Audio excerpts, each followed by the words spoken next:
This episode of the Forged by Trust podcast is brought to you by peopleformula.com. Unlock the interpersonal skills for forging trust and healthy relationships for maximum success in all aspects of your life from a global behavioral expert, best-selling author, and master spy recruiter. If you're looking for an acclaimed keynote speaker, trainer, or coach that can elevate you and your organization to stratospheric success, then check out Robin Dreek, me, and my offerings at peopleformula.com. Coming up next on the Forged by Trust podcast. You know, I always, people go, gosh, you're such a great communicator. It's not so much that I'm a great communicator. I'm willing to say a lot of things that other people are just not willing to say. So I always care about who you know, where do your relationships lie, and how will you treat my client? They weren't asking the question about the relationship, the safety of the other side. What is going to make these people want to come to the table and partner with us? Welcome to the show. I'm Robin Dreek, and on the Forged by Trust podcast, we decode the interpersonal communication skills of the world's most acclaimed forgers of trust. We unlock the skills and techniques from spies, spy recruiters, master interrogators, globally recognized behavioral experts, C-suite executives, entrepreneurs, acclaimed authors, and thought leaders. Each episode provides specific actions that you can immediately apply to any aspect of your personal or professional life. In today's episode, Don't Ever Flinch, I'm excited to have with us my good friend Stephynie Malik. Have you ever wondered who steps in negotiating deals with the likes of United, Nike, and Deloitte? How about when celebrities and billionaires can't seem to get out of their own way and leave a trail of broken lives in their wake? Look no further, because Stephynie is that person. Stephynie has helped top-notch athletes, executives, and businesses take their careers and organizations to the next level while also resolving high-conflict and crisis cases for individuals and companies globally. In addition to bringing her wealth of knowledge, undeniable experience, and proven track record of success to Malik Enterprises, she also has established a team of world-class experts to ensure Malik Enterprises delivers the highest level of service and results to her clients globally. During today's episode, we discuss rules for communication and how to keep people on board even while dropping truth bombs, how to know what resources to bring to the fight, Stephynie's why and how not to flinch, and a simple strategy for life, and so much more. I know you have lots of titles that go with you: CEO of Malik Enterprises, Chairman of Malik Corporation, Executive Leadership, host of Spin It podcast, business strategist, and crisis expert for top execs. But I love the crisis expert because I don't think you could be any of those other things without being a crisis expert. But you don't become a crisis expert by chance, by just deciding one day I'm going to be a crisis expert. It came from a lot of years of dealing with crisis. So Malik Enterprises, we have 3 lines of business, and we also do speaking as well. The first line of business is business consulting: who, what, when, why, how, who cares, what's next. Okay. Really, really, truly, true, deep business consulting. This is my service. This is my product. This is who I am. This is how I'm different. And this is what's next for me. We do that all over the world. We do that for established businesses. And we also do that for well-funded entrepreneurs that are just, really want to focus on their culture, their talent strategy, and being different and impactful. Performance coaching. Very, very different performance coaching. So not stroke, you're amazing, but really measurement of success, performance coaching. Why are you here? How did you get here? What can we do better to make you incredible? Third line of business is crisis expertise. And basically that is everything you would think of in crisis. So we mostly handle white collar crimes. We mostly handle, sadly, infidelity, high wealth, celebrity, athlete, people that have a ton of visibility and a lot to lose. We take them through the crisis journey. We take them through the criminal defense journey very, very differently. It's private. It's discerning. There's still a consequence. So everybody don't email me hate mail that we're getting people off. Not the case. People are just being able to go through this process calmly and quietly. And Robin, like you and I talked about before, this is mainly because no child deserves to have paparazzi show up at their school. No wife deserves to have cameras and media and press show up at her chemo treatments. Everybody deserves the same level of defense, and especially if there's a measurement of success that we can get to privately. Is there an overlap? You have these different vectors that your business does. it looks like it's probably because you have a really core, strong skill set. What's that one skill set that generates the momentum for each of those vectors? Crazy. There's just crazy. That's crazy. I'll take crazy for number one, Bob. Oh, I mean, Robin, come on. You've done this for so long. It's empathy, it's connection, it's humility, it's being able to, like you said, read between the lines. It's really solid. I always, people go, gosh, you're such a great communicator. It's not so much that I'm a great communicator. I'm willing to say a lot of things that other people are just not willing to say. So so again, now we're going to go into the performance coaching and the crisis management, I'll call it. Say the things that other people don't want to say. How do you say that and maintain that relationship? What do you think makes people not want to walk out? I'm so happy we're not live. What do you think makes people not want to walk out the door on you when you give them truth? Yeah, I give them truth. I think so. Great question. I'm going to start asking everybody now that you asked me that question. I think track record. I think the ability for me to say, Robin, I'm open. I'm very open. I'll have a client sit in front of me and they'll go, we've established trust. Okay. And they'll go, I've done this, I've done this, I've done this, I've done this. Oh, and I've done this. Oh, and then I've done this and I've done this. And this is like, 15, 20 years. And I'm like, you don't need me. You need God. Like, what am I, Houdini? Like Puff the Magic Dragon? Like, let's just be real here. You need God. Or medication or inpatient therapy or I gotta rename the podcast. You don't need me. You need God. I mean, it's true. And it's actually really funny because I really didn't realize I was doing it, to be completely transparent. And then I had a staff with me in New York one time, and we were trying to get all the resources together, get the professional resources together. So we needed an outside organizational psychologist. We were going to need a substance abuse counselor. There was a lot of people that we need. And as I sat and talked to this lovely human, by the way, who I've maintained a phenomenal relationship with, it was like one more. I mean, the joke got to be, is there one more thing? Okay. Because it was one more thing and one more thing. And I remember I looked at him and I was like, what? So question, what's your measurement of success? Like, I'm not God. Like, you don't need me. You need God. I'm not Puff the Magic Dragon. I'm not Houdini. And the whole room turned around and looked at me. And I was like, what? Like I'm, and the guy looked at me like, I cannot believe you're talking. I mean, he was a multi-billionaire. Yeah. And I don't care. Like, I could care less who you are. You put your pants on the same exact way. Stephanie's dropping the truth bombs. Yeah. I'm like, and then, I was really nice to him. He was mortified and he was sad and upset. But I think that the connection and I think the trust comes from, I am the same way every single interaction. It's not professional Stephynie, performance Stephynie, a crisis Stephynie. This is who I am all the time. What is our level? What is our measurement of success? How do we get there together as one? Lying is off limits. You lie to me, I will charge you double. And it's in my contract. Like, I don't have any problem at all saying it. Don't pay me all this money and then look at me and lie and cry and everything else. It busts out your credibility to the entire team. Just don't do it. I love everything you're saying. Your level of transparency is massive. Trust comes from transparency and vulnerability, and you broadcast transparency. And your truth bombs are phenomenal when they happen. The other thing that you're mentioning in there that is also remarkable to me, because it's a fascinating blend that you have, because I didn't see it in your resume, and maybe it is there somewhere. How do you know what resources to bring forth for people? Because you have this ability to communicate like this high-level psychotherapist, but at the same time, you know what tools to bring forth to fix people, whether it's counseling, whether it's what kind of lawyer they need. I mean, how did you learn what resources to bring them besides the resources, Stephynie? So I'm going to tell you, I love this question. I've never been asked this before.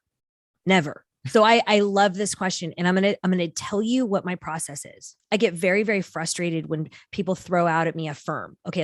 And this is nothing against ropes. I love Ropes and Gray. I love them. There's nothing against Markham. There's nothing against any of these amazing, amazing firms. I work with them. I love them. Okay. But I don't hire the firm. I hire the attorney. So I always care about who, where do your relationships lie, and how will you treat my client? So there's some amazing criminal defense attorneys that are, I mean, hands down, Robin, they are the absolute best. Okay. But I also know that if another multi-billionaire or somebody with a bigger name comes in, they will spin this to an associate. So I'm very careful with who I bring in for that specific case. This family maybe needs a lot of nurturing. They're going to have a lot of questions. They've never been through this before. I'm going to hire this attorney because this attorney is really, really strong at answering questions in layman's terms and walking away feeling really understood. Maybe this client is a very quick talker. He never responds. He's very much siloed. He's going to need this attorney over here. So I choose resources based on what my client needs and what the resources, time, and availability is. And I will say, 2:00 in the morning, hey, Robin, it's Stephynie. I need your undivided attention for the next 30 days, weekends included, but this is what the payoff is. I am very open whenever I call. I know that's shocking for you, of how much time I'm going to need, what it's going to look like. And I'm not wrong on those things because I've done enough with core developing of the actual measurement of success. Is it no jail time? Is it no press? Is it a joint defense? What does it look like? And then I kind of work backwards from there on who's available right now to me and who can get this kind of gone and dealt with very quickly. Your congruency / consistency is remarkable. And that is another massive aspect when forging trust, is what people can expect. In other words, if Stephynie says it, it's going to happen the way it's going to happen. And when you have, like, when you said track record, that's how track records are made. It's congruency and consistency, which gives you the bona fides to drop the truth bombs. Right. And also too, bad news doesn't get better with time. So if I commit to something, and I'm usually very careful about this, I think I can only recall 1 or 2 times that this has actually happened, but I will say, I know exactly who we need. Let me make a call. This is who we're going to get. And then, God forbid, we had something happen where this gentleman I really wanted, his wife had just recently had a brain tumor. So bad news doesn't get better with time. I don't spin it. I actually come to them and I say, hey, this was our first choice or our first shot, but this is not going to work out. This is what we need to do. One thing I wanted to do, and again, it's part of what I'm trying to fit so much in. It's your why and your purpose is constantly evolving. What was your original why and purpose when starting, and what is it now, and what transformed it? Okay. So again, I've never been asked that question, but let me tell you, I wanted to be a marriage therapist. Oh. And that's really what I wanted to do when I was in college. I wanted to be a marriage therapist. And I'll tell you exactly what happened very briefly. I worked my internship was with the court system, and they put a case that I had to decide. And it was a very tenuous case. It was a molestation case. And I didn't have a read. The kid seemed great with the person that they were alleging had done the crime. The kid and the person seemed great together. He seemed great alone. She seemed great alone. And I had no read. And I was like, you know what? I am not meant to make this decision for this little person. And I was done. I was completely done emotionally. I was done from a commitment standpoint. And I was just like, I think I'm going to do something relational, like business development, client relations, things like that. As I got more evolved, the one consistent thing, Robin, throughout my entire life is, for me, no one ever asked the obvious question. So like in every deal that I did or every boardroom that I was in, I would hear the questions fly back and forth about, constructing this amazing deal, this $100 million deal, $200 million deal, maybe a co-development deal, maybe an M&A. And I had like 10 questions in my head, and I was the youngest, and I was the only girl. And so I was like, I'm not going to ask that question. And these people would go back and forth, big deals, huge deals, Cisco, PeopleSoft, Siebel, Oracle, SAP, huge deals. And the question never got asked. Like, it didn't get asked. They would ask every other question that wouldn't move the deal forward. And so finally, when I got brave enough, when I got pissed enough, I would say, have we thought about this and this? And you would just see the whole entire room, like everybody would sit back and go, we should have been thinking about that first. And this was the constant theme over and over and over again. And it took me, I'm not proud of this, but it took me probably a strong, 4 or 5 years to actually walk into the meeting, control the meeting, go, hey, this is where we need to be. This is what needs to happen, where I felt really good and I felt strong about my questions. Nobody, these Stanford graduates and these Berkeley Haas School of Business, they weren't asking the question about the relationship, the safety of the other side. What is going to make these people want to come to the table and partner with us? What are we showing them we're not going to disappear once we collect their money? What are we doing to forge a really long partnership? What does that look like? And they were like, huh? What? No, you're talking about margin, and you're talking about money, and you're talking about co-branding, and you're talking about messaging, and you're talking about marketing. Like, we haven't even asked what's going to make this strong. What would make this blow up? What are the voids? What are the exposure points? How do we solidify that so we can go to market together? That is so perfect. It's an amazing overlap. A lot of questions I get asked is, so how does recruiting spies equate to anything in the real world? Everything. This is it. The first question that I would ask my behavioral team when we're given the task of recruiting a spy or coming up with a strategy is, everyone's always trying to think of the vulnerability of the individual. I hate that word vulnerability too, because it dehumanizes it puts you lesser than someone. So they're always thinking in terms of vulnerabilities of targets and subjects of investigations, like, God, makes my skin crawl. And then they start thinking about what money we have, what access points we have, and all these what's and how's, but never the why. And the first question to really ask is not what you think you can do to convince this person to spy for you, but reverse it. Why do they think they might want to do it? Yeah. From their perspective. So instead of thinking, how can I recruit them? Why should they want to be recruited by you? Right. What do they need, or what do they want? Yeah. And if you we're can't always reversing it. Always. If you can't start talking in terms of their pain points and what you're going to offer in terms of their pain points and why it would be a good idea from their perspective, you're wasting your complete time. Do you remember the first time that happened, when you said, well, why are you looking at it this way? Or aren't you looking at it from their perspective? I mean, you hinted at it here. Mm-hmm. And what gave you that initial courage to say? You said it made you angry and you got pissed enough to say something. Was there something else in there? Was that it that gave you the courage to say, all right, I'm going to drop my truth bomb now? So Robin, I think, Claude Silver and I have had this conversation a million times. Okay. Claude is the most phenomenal woman, female connector, leader. She's just so empathetic. She's so encouraging. And I will tell you, Claude and I had this conversation when she was on my podcast. Can empathy be learned? Is it innate, or can it be learned? Great question. And, I vacillate. I'm going to be completely transparent. I vacillate.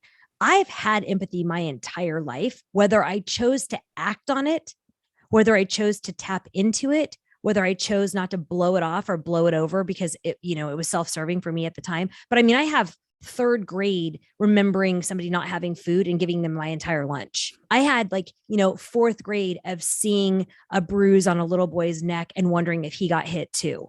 So even though I didn't say, hey, are you okay? Are things okay at home? Even though I didn't say that, I still thought it in my head. Now, as I evolve, now as I grow older, now as I am truly what I believe skilled in, and not just my life experience, but I've actually done a ton of self-development around empathy and around care and compassion. I do believe that it can be learned. I do believe it. What I don't believe is I believe that there's different levels of empathy. And I believe that you either have that kind of that, whatever you want to call it, gene or that chromosome to be an empathetic person and really want to put yourself in that person's shoes, or I believe that you choose to every day because you believe it's the right thing to do, but it doesn't come as naturally for you. That makes total sense. That makes complete sense. I wasn't that kid that saw someone, with a bruise and wondered, were you hit like me? But it bothered me when I saw the effect I had on others, because I was like, wow, I'm doing something from their perspective that's off. So I agree. There are varying levels of this. And that's what we'll get into next, because you are massively curious. And I think that's part of your discovery process when consulting with people. But I think that those things can be learned, as asking the right questions, to be curious, but having them naturally where you're born with it, that's remarkable to me. I agree. We can put the curiosity on this at the same time. And I'd love to talk about how you learned not to flinch. because that is a really, really tough thing to do. I especially think it's tough when you are as empathetic as you are and you feel so deeply for other human beings, you can be internally mortified by things you hear. How do you not flinch? Because when you flinch and give off that nonverbal of judgment, you're going to shut people down. How did you learn not to do that? So I think my very first memory of doing that, it is getting asked out way too young. So I remember I remember I was like at a park, and all my friends were a lot older. And I remember like the most popular, here's the list: Letterman jacket, quarterback of the football. I mean, came over and he asked me if I would go to a football game with him. And I remember thinking in my head, I remember that I'm so old. And I remember thinking this right now, like, don't turn around. He's talking to you. Don't turn around. Cause I was literally going, who is he? Is he like, what is he doing here? Like, this is crazy. And in my head, I was like, don't turn around. Don't turn around. Don't say something stupid. Do not say something stupid. So I looked at him and I said, oh gosh, thank you for thinking of me. I'm not really sure. Let me take a look. And I remember I was swallowing to go, don't vomit. But I also didn't want to make him feel stupid. I didn't want to make him feel embarrassed. There was a lot of people there. I didn't want to feel stupid or embarrassed. So I was like, Stephynie, keep your crap together. And I was young. I was 13 or 14 years old. So I think once you get that way, Robin, once you can come out of your own body for the benefit of somebody else, once you're trained and once you're practiced, and I'll talk about that in a second, because there's also, conversely, you can also use it in a bad and a manipulative way, which we'll talk about in a second. Sure. But when you can come out of who you are for the good of others, when you can settle your own core, when you can train yourself not to have visceral reactions or visible reactions of like getting flushed or maybe sweaty or something, that when you're nervous or scared, if you can train yourself well for the good of others and you continue to practice it. Sometimes I walk myself into situations that I know that I'm going to like panic just to see if I can still do it. And it's not fun, but I think it's an amazing skill if you can make somebody else feel safe, if you can make somebody else feel no shame, if you can make them be able to have, emotional bravery and psychological safety. Isn't that what everything is about? Yes. That concept of shame is the most detrimental thing to a human being and their psychological safety, comfort. It is horrendous. It's crippling, shame. And you have an ability to help people let go of that shame because you don't judge outwardly, no matter what you might be feeling inwardly. It's amazing and remarkable. This takes a high level of self-awareness, being able to do this. It takes an amazing lack of self-confidence to be able to do this, and lack of insecurities to be able to communicate in this way without your own ego, vanity, and insecurities leaking into your language, both verbally and non-verbally. How did you get there? I think constantly having really strong people around me, not yes people, not people that are going to go, oh my God, Stephynie, you're so great. People that would go, hey, I think you might be lacking in this skill set, or, hey, why don't you try it differently? Or, hey, I think you were a little bit too harsh, or, why didn't you speak up? Constantly having this group of people across all ages and all aspects of industry to be able to have the freedom to be able to call me on my crap. I think that's number one. I think number two is I truly feel humble. I started a call yesterday, Robin, and she's like, I've never been on the phone with a celebrity before.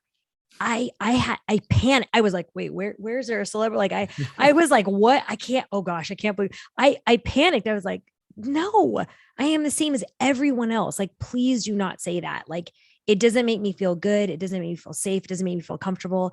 All I'm doing in my life every single day is showing up, trying to impact and inspire other people. My story, putting my story out there, as hard as it was to do, the messages that I have got, the messages that I've gotten from DM or from other people or people that have sent me emails, that is why I do it. So I'm humble. I constantly am self-aware. I'm constantly learning. I talked to Steve Tappan, who wrote the book, The Awareness Code. It's a periodic table on self-awareness. Like, it's just like, it's got, 100, I think it was 100 levels of self-awareness, or maybe 100 levels of empathy. And then it's got, ego, 60 parts of ego. It's just incredible. And he goes around the entire world talking to CEOs and leaders around how do you become more self-aware for what? To impact and inspire others to greatness. That's all I want to do. I just want to help other people. And, you made a comment yesterday and it made me laugh. Like people don't know me, or like sometimes every once in a while I'll get like a horrible message going, yeah, it must be great to be born with a silver spoon. I'm like, clearly you haven't been reading, my friend. Okay. But it doesn't even anger me. It makes me really sad that you feel the need to actually comment on something from somebody who's truly trying to help as many people as I possibly can with the life that I have left. That will bring it back then to your current why. Is that your current why? My current why is to let people know that there's a different way through shame, guilt, embarrassment, and greed. There's another way to move through performance and to be the very best that you are capable of doing and being. And I say doing because you're constantly doing.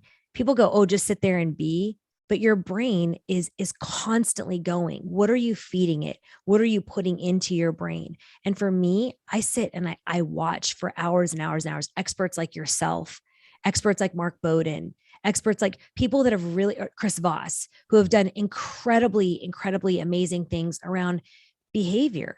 I learn every day. My current why is to learn as much as I possibly can to impact and inspire as many people as I possibly can. We have the same why. Yay. I think it's funny when our circles, the group of people, and I say a group of people because we all kind of start traveling in the same circles because we have a similar mindset and our followers do as well. And the goal is to change the world by expanding that group. Right. Oh, that's crazy good. And I apologize. You had mentioned you were going to go down what we're talking about, because I'm great at following different rabbit holes and never coming back to the same one again. Are you talking about the manipulation? Yes. Okay. Yeah. So when you get incredibly self-aware, when you get incredibly empathetic and you're really good at it. So innate, okay, natural, but you're also skilled. Okay. You work and you hone these skills. You can become very, I say deadly. I could say toxic. I can say whatever. Yes. You can spin almost any conversation to either make somebody feel horrible about themselves or make them feel crazy or make them feel less. And so, and when you first start getting very skilled in this area, I liken it. You're going to love this. I can't believe I'm going to tell you this, but like, I liken it to like Spider-Man superpowers. Like when he was spinning the web and he didn't have control over his powers yet. And he was just like, webbing everything. When you're so excited to use these skill sets, you're so excited that sometimes you use them and you're like, yes. And then you kind of turn back and the person's like, what happened? And so making sure that you're very consistent and you're very persistent in the things that you're sharing and that you're developing in somebody else, making sure that you leave your client or your contact filled up with more good than before you got there, constantly making them feel good and inspired to continue their journey. The only way you can do that is by understanding the journey that they came from. So I spend a lot of time. In fact, sometimes clients get really frustrated at me because I have 4 sessions of where I'm just asking who'd you go to prom with? What was that like? Tell me about how you asked permission to go. This tells me their character all along from the time that they were younger. I get a really, really strong code, if you will, on this person's moral fiber and character by understanding how they grew up, who was their caregiver, like what are these things. So I spend a ton of time on those type of things before we even get to the current issue. Absolutely, because past patterns and key behaviors are great indicators of future. Exactly. And again, when you do so without judging, but just to understand, again, it's the whole, you're learning to walk a mile in someone else's shoes to understand why they chose the path they chose. And it's never judging a path someone else is on, just understanding that path that they are on and being a resource for them on that path. And if they're trying to move that path in a different direction, I'm there for you for that. That's exactly right. It's just awesome stuff. If you had something you could share with people to give them some walkaways and things to start doing today that make their lives better, what would it be? So I'm going to answer that's a very general question. Okay. So let me answer it for the masses. Okay. I was trying to think a few weeks ago about one key initiative that everyone could take, everyone, no matter what their wealth status is, no matter what their visibility status is, no matter what. Okay. Everybody has kids, everybody has grandkids, nieces, nephews, siblings. Okay. Clean up your stuff. Clean up your stuff, clean up your social media, clean up your phones. If everybody can't see it, it shouldn't be easily accessible. We've had quite a bit of damage in the last year of somebody randomly passing away. Affairs have been found out. Other children have been found out. Astronomical debt has been found out. Clean up your stuff, like get the right resources. And for a husband or a wife to find out that level of deceit, that level of betrayal, or worse, a child to realize they have another sibling that their mother or father have cared for many, many years, but they haven't had the benefit of knowing. This has happened probably 7 or 8 times since COVID. I know you said you lost a lot in the last couple of years. Yeah. And it's been devastating to watch that happen with clients, to get phone calls from previous clients' children to say, Steph, did you know about this? Or, hey, is there any way you can help me with this? We're all adults. There's so much pain and hurt and confusion in the world. Just start to clean up your being, who you are, your environment, so nobody has to deal with it God forbid something happens. That is such great advice. But it takes a lot of self-honesty, and it takes a lot of letting go of shame. Yeah. And transparency. And that it cannot be easy doing that. And so that's a good broad general one. Any specific things people can do, like on one or two things to start that process? To start the process of cleaning up? Yeah. What would be the first thing you would do? The very first thing, you know what, Robin, it's a mindset. Like if you're doing it, how many other people are doing it? Mm-hmm. Like, let it go. Let it go. Here's what I always tell my clients. Would you want your daughter to marry you? Would you want your son to marry you? If my clients are female, you're naturally drawn to that perspective of a person whenever you're starting to date. Be the best version of yourself. Let go of the shame. Let go of the fixed mindset of who you are. Become who you were always supposed to be. And, I can give 500 examples, of what your body does when you're feeling that constant stress, or your body keeps the scorebook. That's such a great book on what happens. Abby Morano, one of my other guests who's coming on again, nonverbal PhD, and that's her favorite book too. It's the next one on my list. So I'm excited about that book. It's fantastic. Yeah. Body keeps a score. It's so when you're reading it, you're like, oh my gosh, me too. Oh my gosh, me too. The other thing I'll say is stop making excuses. I have so many clients with massive ADHD, and they're like, oh, well, I just can't focus or concentrate. I have a client who has an IQ. Audience, look this up. Okay, look this up. He has an IQ of 68. Ooh. That means if you were in college, you would require services. Okay, that is a very, very low functioning IQ. He just took a company public. He went public. He just took a company public. But you know what? He did habit stacking. He understood how his brain worked, and he understood how it didn't work. He had a great support staff around him. He understood the things that he needed, and he was his own advocate. He knew how to raise his hand and go, hey guys, I know this might seem off, but can you guys explain that again this way? So be your own advocate. Drop the shame and become who you were always supposed to be by learning and pivoting small little shifts, and surround yourself by giants, because if you do, you become giant. Surround yourself by toxic people, and you too will become toxic. And what my favorite question I've been doing as a final one, what would you tell your 20-year-old self today that you know now that you didn't know then? Protect your time. Good one. Protect your time. Like, that is hands down. I am the biggest Nazi with my children. My 12-year-old cannot stand me 90% of the time, because I'm like, yep, you played Fortnite for an hour and now you're done. What do you want me to do? I want you to go out and I want you to give back. I don't care if you go mow somebody's lawn, rake leaves, go get the mail for people, but I want you consistently and constantly giving back, because that's how you'll become the man that I want you to be. Oh, and it is the most healthy thing you can do. Matter of fact, during COVID, I had to do it. I got in mental funks being an extrovert locked in a house. The best thing you can do is be of service.